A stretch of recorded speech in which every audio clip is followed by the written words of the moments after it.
welcome back to my channel. Hope everyone is doing well.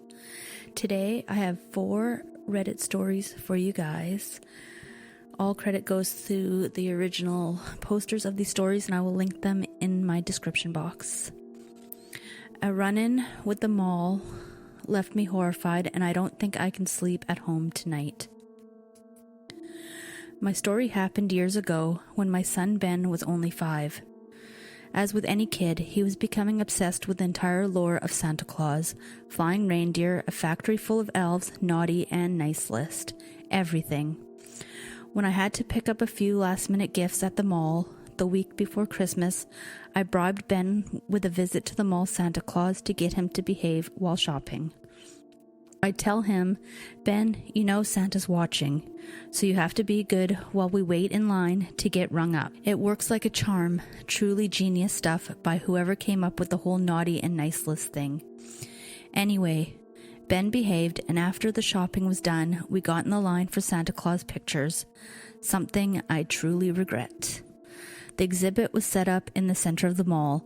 As we came down the escalator, we were greeted by a massive Christmas tree, a Christmas village set, and even teenage employees dressed up as Santa's helpers. In the center of the whole spectacle was Santa himself, larger than life, on a massive throne wearing a red suit and black boots. Ben's face lit up with excitement, and we quickly got in line. When it was Ben's turn, he excitedly ran to Santa and climbed into his lap. After listing off a few toys and reassuring the mall Santa that he had been a good boy that year, I heard him ask Santa to visit the North Pole to see his workshop. I chuckled and told Ben that Santa was very busy and it was too late to visit the North Pole tonight. I told him we might have time after the Christmas rush. The mall Santa turned his head towards mine, and with a perceptible threat in his voice, he said, "But he's been such a good boy this year. Maybe I should take him with me for a little while." His face was plastered with a creepy grin, but his eyes pierced into mine and shook me to the core. They were dead and expressionless, and they were staring into my soul. "What do you say, Ben? Do you want to go to the North Pole?" he continued in a monotone voice. Although he was speaking to Ben, he didn't break a stare or blink as he said this, and his dead eyes were still locked into mine. I shuddered and froze for a second. I've never been so uncomfortable because of the way someone looked at me. When I finally snapped back, I told Ben it was time to go because Santa was very busy. I tugged Ben off Santa's lap, probably a bit too hard, and I told the teen girl working the photo stand that we didn't need photos. I was seriously creeped out by this guy and just wanted to get back to the car and get out of there. We took the escalator back up, and when I took one last look over the railing towards the Santa setup, our eyes locked again. He had another child on his lap, but he was staring up across the mall right at me. He grinned his evil grin and then shifted his gaze towards Ben. He waved, and before I could react, Ben was waving back enthusiastically. This filled me with dread, and the knot in the pit of my stomach tightened. I instinctively looked away, grabbed Ben, and hightailed it back to the car. I was a little bit disturbed by the whole situation and thought about making a complaint to the mall's management, but I figured that the whole thing was over now. Besides, the mall Santa didn't really do anything. Maybe I was overreacting. Later that night, I put Ben to bed, and still a little jumpy about the whole thing, I took our dog Jasper out for his nightly walk. There was fresh white snow blanketing the ground, and snow-dusted evergreen trees lined the edge of our lot where it met the woods. The scene would have been beautiful, but unfortunately my nerves were shot, and I couldn't shake the feeling of being watched. Being far off the road, the only light in the yard came from the lights on either side of the front door. Darkness shrouded the ends of the property, and I couldn't shake the feeling that anyone or anything could be just outside the illumination of the meager house lights watching through the darkness. I'm not sure if it was the cold or the thought of that mall Santa's soulless stare, but I was shivering. Jasper was sniffing the air and tugging on his leash towards a bed of shrubs. I'd be lying if I said I didn't think about the mall Santa peering at me through the darkness, but that was just paranoid talk, and I put it out of my mind. We have all sorts of animals on the property, including a stray cat or two, and Jasper was always sniffing out something to chase. He was quite the prey drive, and if he caught sight of a squirrel, I'd never get him inside, so I dragged him back in and shut the door to the cold night air. Now I wish I let Jasper's leash go. When I got back inside, I wrapped a few presents and tried to unwind by the fire, and with the help of a glass of wine, I managed to doze on the couch. I don't know how long I was asleep before I was awakened by Jasper's barking, but the fire in the fireplace had been reduced to embers. A chill filled the room. Jasper was growling and frantically clawing at Ben's bedroom door. I let out a primal shriek and screamed for Ben as I ran down the hall and threw open the door. Ben was sitting up in bed. He looked safe and sound, but the window was wide open. The wind howled and the curtains billowed in the freezing air. I breathed a sigh of relief when I saw he was okay. Ben, it's freezing in here. Why would you open a window? Are you crazy? I walked over and slammed the window shut. It wasn't me, Mom. It was Santa. He came to take me to the North Pole, but Jasper scared him away. My heart jumped and the knot in my stomach was back. Looking around the room, I saw a red, fur-lined Santa hat crumpled on the foot of the bed. In horror, I glanced out the window. Illuminated by the moon was a large set of boot tracks tracing across the lawn into the darkness beyond the tree line. The Storm and the Stranger. It was a dark and stormy night, and I was home alone in my small cottage on the edge of town. I'd always been a bit of a nervous person, and the howling wind and crashing thunder only added to my anxiety. As I was huddled on the couch, trying to ignore the creeping feeling of dread that seemed to fill the air, I heard a knock at the door. My heart racing, I slowly made my way to the entrance, wondering who could possibly be out in such terrible weather. As I reached for the handle, the knocking grew louder and more insistent. I hesitated for a moment, but finally mustered up the courage to swing the door open. But there was no one there. Confused, I stepped outside and peered into the darkness, but there was nothing to be seen. As I turned to go back inside, I felt a cold breath on the back of my neck. Spinning around, I came face to face with a figure shrouded in darkness. His eyes glowed with an otherworldly light, and I could feel his malevolent presence radiating from within. Without a moment's hesitation, I turned and ran back inside, locking the door behind me. I knew that whatever that thing was, it wouldn't be satisfied with just a fleeting encounter. It would be back, and next time, it wouldn't be satisfied with just a scare. I tried to calm my racing heart and think logically about what to do next. I knew I couldn't stay in the cottage forever, but the thought of going back outside and facing whatever that thing was sent shivers down my spine. I considered calling the police, but the storm had knocked out the power, and my phone was dead. I was completely cut off from the outside world. As the hours ticked by, and the storm raged on, I couldn't shake the feeling that I was being watched. Every creak and groan of the old cottage seemed to be a sign that a creature was closing in on me. Just when I thought I couldn't take it anymore, I heard a faint knock at the door. I hesitated for a moment, wondering if it was just my imagination playing tricks on me, but the knocking persisted, growing louder and more insistent. Trembling with fear, I made my way to the door and slowly opened it. To my surprise, I found a group of people huddled outside, soaked to the bone and looking terrified. They begged me to let them in, explaining that they had been out on a hike when the storm hit and had gotten lost in the woods. They had stumbled upon my cottage and hoped to find shelter until the storm passed. Relieved and grateful, I welcomed them inside and offered them towels and warm blankets as we sat huddled around the fireplace, drying off and trying to get warm. I couldn't help but feel a sense of camaraderie with these strangers. We were all in this together, united against the darkness and the unknown, and as the storm raged on outside, I knew that as long as we stuck together, we would be able to face whatever lay ahead.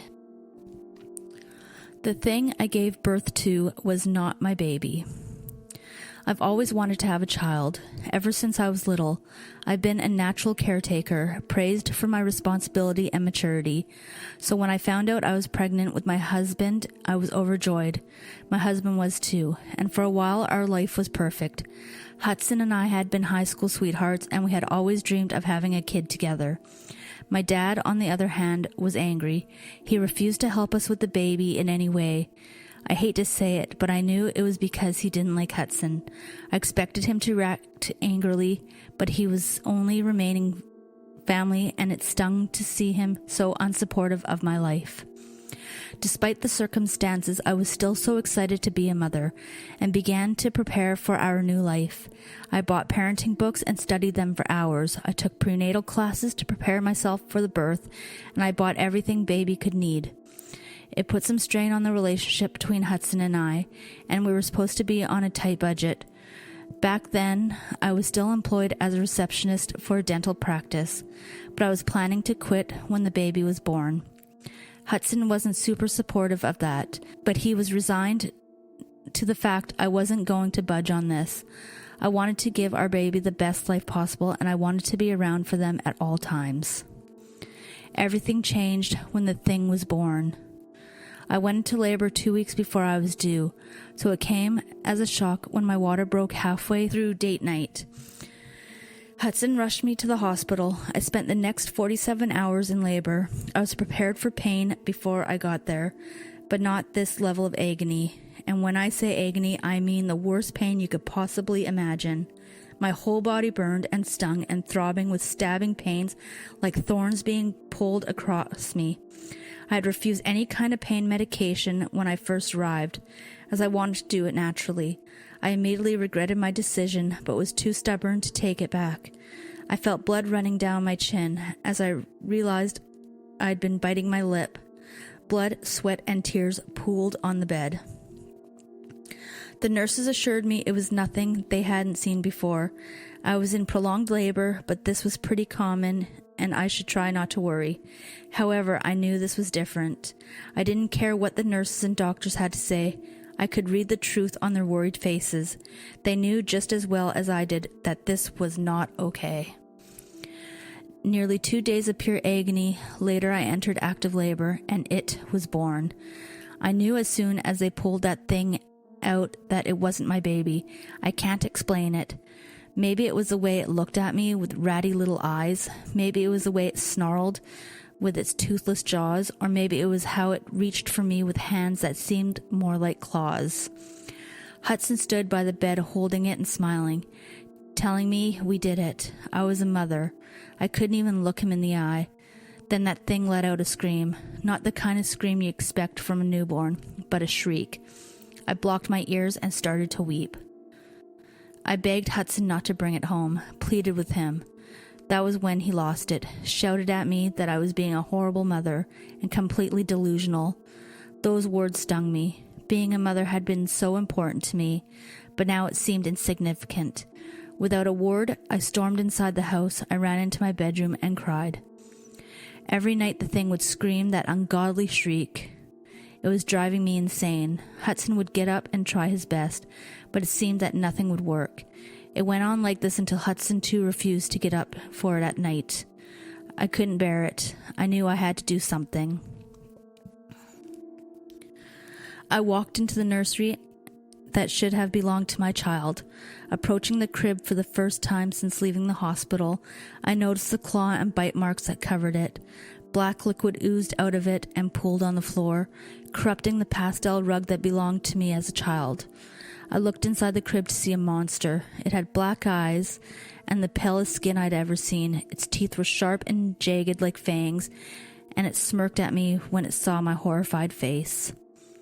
I'm not ashamed to admit that I ran. I left the room, the house, and my family. I had known that thing was wrong, and this was my proof. I ended up at my parents' house, sobbing into my father's arms as the night wore on. He didn't even ask me why I had left, just told me he would prepare the guest room. I've been staying here at my father's for the past few months and haven't heard a word of news from Hudson. I hope to God he's okay, but there's no way I'm going anywhere near that house again, near that thing again. I haven't told anyone I know what happened, and I don't plan to. I thought I should share my story here and maybe someone can make sense of it. But before I go, there's one thing I have to mention. While browsing through my father's old books, I stumbled across a set of picture books from my childhood. Looking through them, I discovered one I remember being gravely afraid of. The Channelings was the book in question. I'm not ready to read it again, and I doubt I ever will be. However, the title alone was enough to reignite my fear. I hope to God every night that thing isn't what I think it is, but I know my prayers are wasted. When I was younger, my mother used to sing me a special lullaby. When I was younger, my mother used to sing me a special lullaby to get me to sleep. It wasn't your typical a tisket a tasket or Mary Had a Little Lamb or Twinkle Twinkle Little Star. This lullaby was specially made for me by her. She would sing it to me whenever she could, before and during nap time, making my meals while I was falling asleep. I once even caught her singing it to me just as I woke up, like she was sat there singing to me the whole night. She sang it so much that throughout my toddler and most of my childhood years, I'd sing along with her. I'm pretty sure I learnt the song before I could even walk. Throughout my preteen and teen years, I slowly stopped singing the song and then eventually forgot it. It upset my mother, but she just had to face the fact that I wasn't her little boy anymore. Of course, I wouldn't sing silly little nursery rhymes with my mother. No one else my age was doing it, so like the sheep I am, I follow along with the crowd. I've done all my life, follow. I followed my mother in my childhood, then I followed a troubled group in my teenagehood, and so on. But no matter who I followed, my mother was always the one I'd go back to. After I got caught in a small car accident, there was my mother. After drinking so much I passed out in a bush on the other side of town, there was my mother. She was always there for me somehow. No matter where I was, she'd be there to pick up the pieces, singing the same lullaby from when I was a child. What was even weirder and creepier was that no matter what happened, she'd always just smile at me, smile and sing and smile, pick me up and brush me off, smiling and singing. I was sort of appreciative in a creeped out way. I knew no matter what I did, she'd never give me in trouble. I was her special little boy. I guess I always will be. In my mid-20s, I left. I moved to another country to start up my very own business. I waved my mother goodbye from my car as I drove off. This time she wasn't smiling. That was the last I saw or heard of her. I think leaving my mother behind was possibly the worst decision I have ever made. Worse than the drinking and drug abuse. Worse than the mental spiral downward into a hole I couldn't dig myself out of. Leaving her was worse. Maybe it's because of the way she reacted, my mother. I thought she'd be happy her little boy was finally growing up and becoming a man, but instead she resented me for it.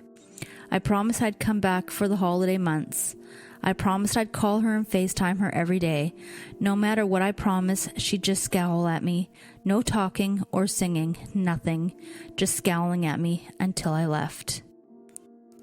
Now, in my late 40s, I have given up about hearing from my mother, until a few weeks ago.